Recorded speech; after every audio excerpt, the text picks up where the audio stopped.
Hello everybody, today I'm back with part 2 of my LEGO Combaticons movie designs customs, and if you haven't seen part 1, I will have it linked in the description, but uh, no extra talk, I'm just going to get into the combine mode now. Like, if you want to know anything about this, just go watch part 2. I'm literally not going to say anything, I'm just getting into combine mode. Before I get into the combine mode, I do want to mention two things that are required for the combine mode, being these two things, being the head of the combiner, which if you saw my previous video, I'd mentioned that I decided to have it as a separate accessory that you just add later, and then also the Enigma of combination. This is an item in like introduced in like the comics or something, and it's basically this magical, it's almost like, imagine like the Matrix of leadership, but for combiners. It basically allowed the combiners to combine. So I decided to implement it here.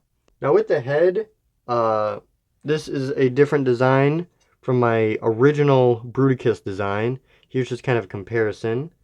As you can see, this one's a lot kind of wider or taller and rounder, while this one, like the face is a little more squished. And right now on camera, I realize that I feel like their faceplate should be swapped. Hold on a second. Okay, that looks much nicer.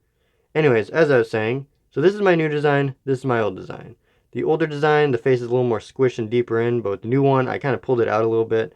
And I also removed the rhino horn, gave it a different one, because while I like the rhino horn, the aesthetic of my new combiner, it just kind of needed more of a normal looking head spire, and his newer head is more shaped like a knight instead of a rhino like the original one, so yeah, here's just a size comparison.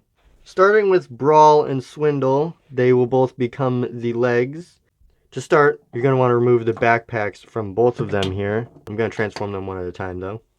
So starting with Swindle, first you want to fold down his head, and then you're going to want to take his arms and fold them kind of outward like this, just all the way out like this. Just pull them straight outward like that.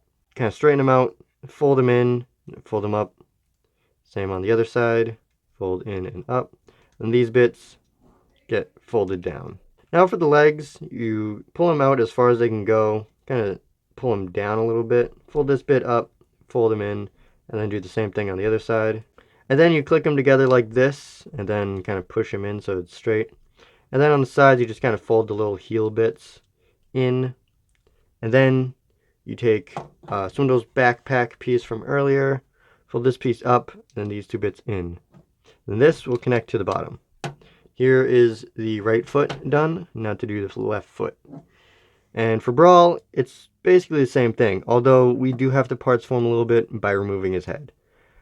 I honestly didn't mind the fact that I have to parts form. Since it's made of Lego, I can just simply utilize the fact that they're bricks and can come apart, so instead of trying to make it like transform in some crazy way, I just decided to parts form.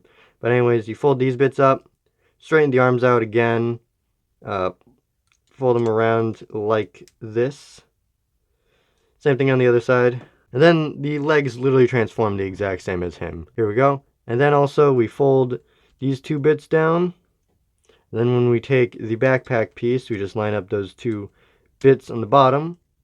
Then here we have the left leg. Oh, also, make sure to take Brawl's head and just connect it to the back right here. Here we have the two legs. And as you can see, comparing it to my original design, they're way more like bulky and like combiner leg-esque, and they just look way more empowering, and they're a lot more sturdy too. They can hold them up really well. Now for the body, so we're going to want to take Onslaught and Warpath here. I'll start with Warpath. So first what we're going to want to do is straighten this out, then rotate it 90 degrees. Pull this back, just simply as far as it could go.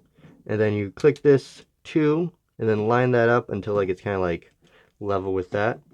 Fold these two bits in, and then you fold those little bits up.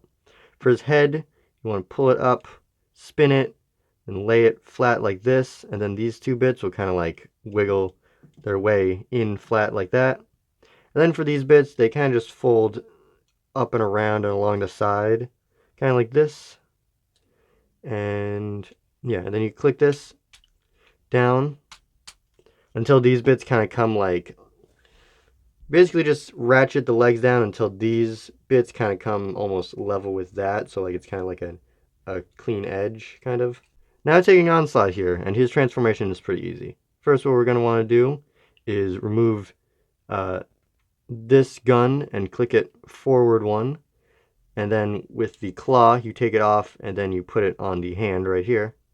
Pull both hands up like this, and then rotate him like this, like so. You take his legs, you pull him down, you rotate him, fold him like this, same on the other side. And then these bits get folded up like this. Then you take his head here, and then you fold it out, rotate it around, and then fold it down. Then you take these shoulder bits here, and you pull them out and rotate them down. Same on the other side. And then finally, for the last step, we take the Enigma of combination and we put it on the front. Just like that. And then we can take both halves and they will very neatly slot together. Hold on, let me just adjust it. They just slot together like that, and here we have the body done.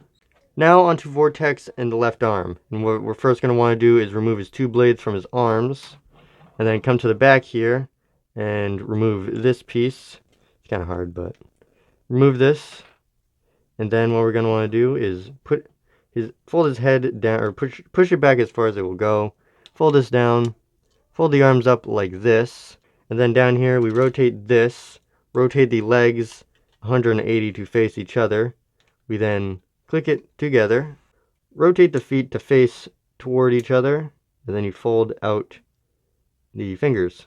And then you come to these three extra pieces and you connect them together to make the rotor of the helicopter, and then it connects right here on the side, just like that. And here we have the left arm of Bruticus. Now for the right arm of Bruticus. So we're going to want to take Blast off here. First, flip this all the way back, out of the way. Pull his head down, and then flip this over his head. Then you take his legs, fold them up like this, and then fold his feet out like this. You take this up and then rotate it. Then the hands, or the arms, will kind of just fold down along the body like this. The windshield piece will just fold down along the arm. We come to the front here, we rotate this way, and then we fold the wings down like that. And then we pull these bits out, fold these up, and then we just adjust the fingers more inward. And here we have the right arm. Now to combine them all together. So you're going to want to take the pegs from here and then just connect them to there. So you just take Brawl, connect them in, and then Swindle and connect them in. And then you just adjust the feet. Then you take both arms and you just connect them on each side like this. And then finally you take the head and you just slot it on top. And that's it. And here is Lego Movie Menasor put together in all his glory. This is such an upgrade from my original design, and I am so proud of how I managed to make it look real and like an actual Transformers design. My original one was so clunky and fell apart and didn't even have proper arms, but now I somehow managed to give it perfect bulky combiner arms, perfect looking legs, and also like a really nice looking torso. Like every single part about it is pretty good. My least favorite part has to be the fact that the arms are actually different weights. The right arm actually weighs more than the left arm. Kind of just the way it's built, that whole like forearm bit, it's just really dense and heavy. And also at the same time, on the bottom, this side does not have any tires on it, while this side has treads on it. So this side actually has traction and holds down, but this side doesn't. So this foot wants to slide out. And the fact that this arm is heavier, it just pulls it down in this way. So that's why it kind of has a slight lean to the side a little bit. But besides that, it's much better than my original design, because at least he can stand. Bringing in Menasor and Jetfire as a quick size comparison. As you can see, Bruticus is about the same size as the average Titan class. It's slightly taller, but it's around the same size. One thing that bothered me about my original design of Bruticus was that he was not anatomically correct. And what I mean by this is that the members of Bruticus that form certain parts of the body did not go to their original spots. For example, Vortex became the left leg, while Brawl became both arms, and Blast Off became the lower torso. But Swindle and Onslaught were still in the same spot and stuff, but it was really clunky and weird and just, it did not make any sense. The main reason why I decided to switch it to their original configuration was because I really wanted the treads to end up on the feet. I was inspired by how Devastator has like the treads on the feet as toes, and I wanted to replicate that look with Bruticus here. So I moved the tank mode to the leg, so the treads ended up on the feet. Coming in for a closer look here down at the legs, you can see how the much sturdier leg design is holding it up, and as you can see, it just holds way better, and I don't have to hold the thing the whole time in order to keep it up. Like, it's a lot more sturdy. Although I might try and add some sort of traction or tires to the right foot, because it is actually really unstable the way it just slides out like that. And also the way I have the treads connected is not that sturdy of a design, so I'm gonna have to redesign that. Up to the lower arms, as you can see, I got them to be mostly symmetrical and asymmetrical at the same time. I liked how certain parts of Devastator, like, even though parts of him were not built of the same vehicles, like, it's still the base of it was like the same. Like, he had shovels on both hands, so I want him to have the same 4-digit claw hands on both sides. Like, as you can see, he's got 2 prongs on each side and then 2 prongs on each side. This one, it's not as easy to see because the prongs are closer together, but it looks good.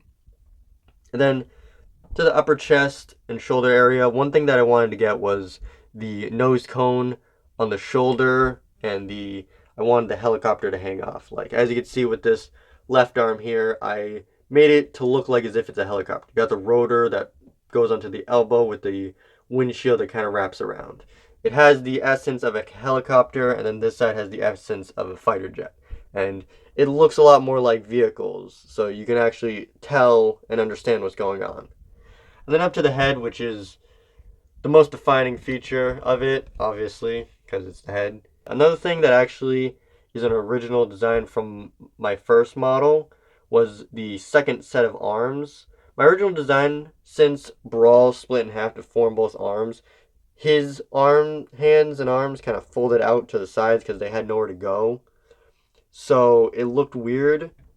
But here, what I did, I used Onslaught's arms to fold up and out, so he's got an arm cannon and this little grabber. I did kind of want the four-armed aesthetic to happen with Bruticus. It's just, my original design just did not look good with it. Turning him around to look at the back, as you can see, it's a much cleaner design with the whole, how all the stuff just folds into the back to look much nicer. If you saw my original videos, which I will link in the description, if you saw my original design, basically all of the robot parts that couldn't fit just folded out to the back, and basically you had like an entire second body just hanging off as a backpack, and it just did not work and just made the whole thing really, really back heavy. But as you can see here, I managed to slim it down much nicer, and it looks like an actual convincing back that doesn't just look like extra kibble, like just kind of a side view. It doesn't even stick out that much. My lights are kind of bright, but it does not stick out that much. Also, here's the back of the legs. They are super duper plain. I kind of just ran out of parts in these colors, and to be honest, I wasn't really worrying about the backs of the legs because the way that it transforms, these fold inward, so they can't be too detailed. I did design an alternative battle mode for Bruticus, which does require you to remove his arms to transform, which is why he's standing here armless. Coming down here to the arms, first we take Blast Off and we fold the wings out, fold the fingers all the way out, and then the barrels get folded inward, and then we also fold this upward like this. That's the right arm done. It's the easier of the two. And with the left arm with Vortex, it is a little more involved. First you have to take the rotor off. You gotta remove both blades, put this piece back on where it goes, and then kind of gotta adjust the hands out of the way. These plug in on both sides like this. Then you rotate the fingers and kind of collapse them around like this. And here we have both arm modes done. On the legs, we have to fold these bits up and then these bits down. And then on the body, we fold these bits down and then the horn kind of gets folded forward slightly. And then you attach the arms as originally. Here we have Bruticus in his battle mode. And one thing I like is how there's kind of like teeth formed on the chest there with the kind of wing plates folded down. And then you also get blades on the left arm and then kind of Gatling gun type thing on the right arm. It's nothing too fancy, it's just basically all the gun parts folded outward to kind of be facing outward to fight and shoot and attack. It's not too much else going on with the battle mode, it's just like a fancier version of the original version. On the newer design, the middle head spire folds out to be more resemblant to the original Rhino look of the first design. And speaking of the original head design, one thing I want to do is try the old head design onto the new one. Simply by taking the original neck stock and adding just a little adapter onto it, I can connect the original head on and just simply put it in its place. To be honest, it's not that great of a look. I feel like the face just looks too squished in comparison to the newer one, which I did kind of make the face kind of stick outward and a little bit compared to the original eyes that sit very sunken into the face, and you can rotate the head the way I designed it. I kind of like this to be a plot point at some point where the original head of Bruticus ends up on the new body of the combiner Bruticus. If you remember from part 1 of this, I explained of how Bruticus used to be his own bot, but then was destroyed, and then he was rebuilt as a combiner. So the original spirit of Bruticus was like split up into 6 pieces and then became a combiner. And eventually the original head gets put on it and then it becomes fully the original Bruticus or something. Personally, I feel like the newer head just fits a lot better. The Rhino look is cool, but I feel like it just doesn't fit Bruticus a little bit. Maybe if it was done a little differently, but my design just doesn't look the nicest. If you enjoyed today's video, please leave a like and subscribe. And at some point, I might try and revisit my Stunticon movie designs and kind of just show those off again because it's been like forever since I've talked about those guys, and that was like my favorite creation for the longest time. It was the one that it was the one that appeared most consistently throughout my channel, and it honestly, it just needs some more spotlight. Yeah, if you want to see that, please subscribe for it, and until next time, bye bye.